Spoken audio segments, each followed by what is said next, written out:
Good day, I am Nishal Rice Dizon from BSN 1-1 and today I am going to perform intramuscular injection. First is to check accuracy and completeness of MAR with medication order. Then, perform hand hygiene and gather all the supplies needed.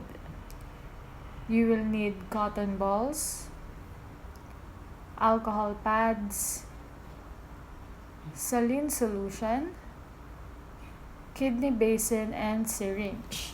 Took medication to the patient at correct time. Apply the 6 routes of medication administration. Identify the patient using at least 2 identifiers to ensure accuracy of the medication and prevent errors.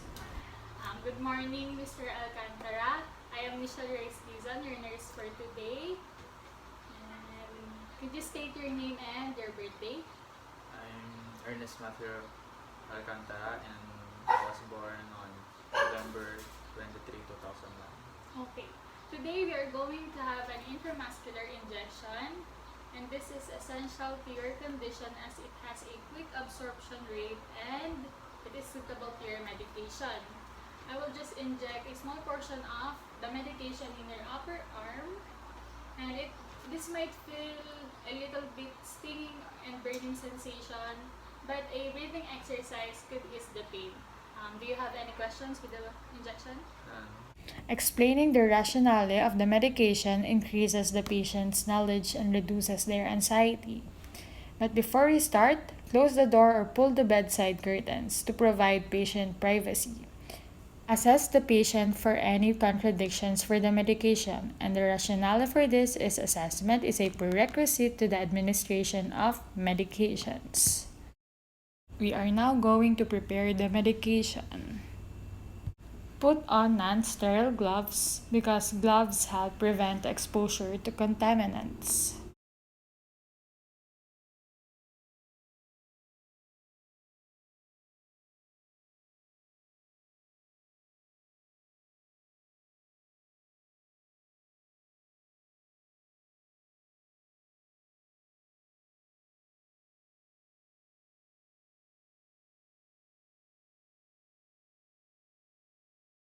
Check the expiration date of medication and prepare it using aseptic technique.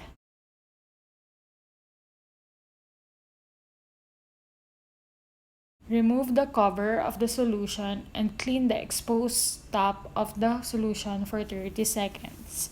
Let it dry.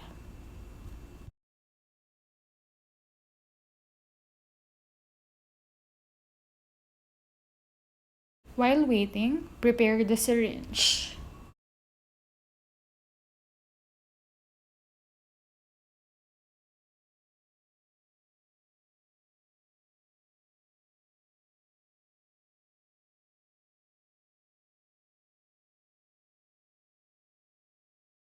Pull the plunger for 2 ml of air.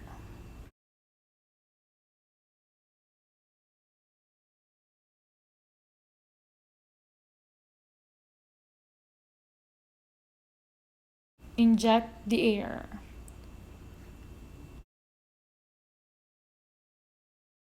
Invert the solution and pull back until we have 2 ml of medication.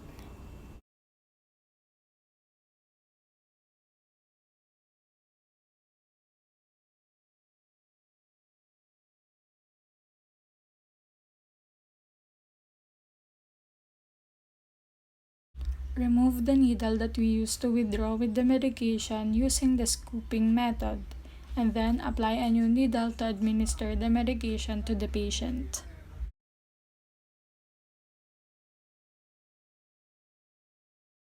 Select appropriate site for administration. Assist the patient to the appropriate position as required. Palpate the lower edge of the acromion process. Inject in the upside down triangle that forms with its base at the acromion process and its midpoint in line with the axilla. Clean the site with an alcohol swab or antiseptic swab. Use a firm circular motion. Allow the site to dry.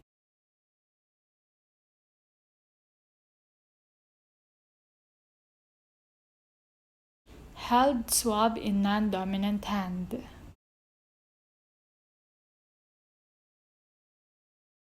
Remove the needle cap with the non-dominant hand, pulling it straight off. This technique lessens the risk of an accidental needle stick injury.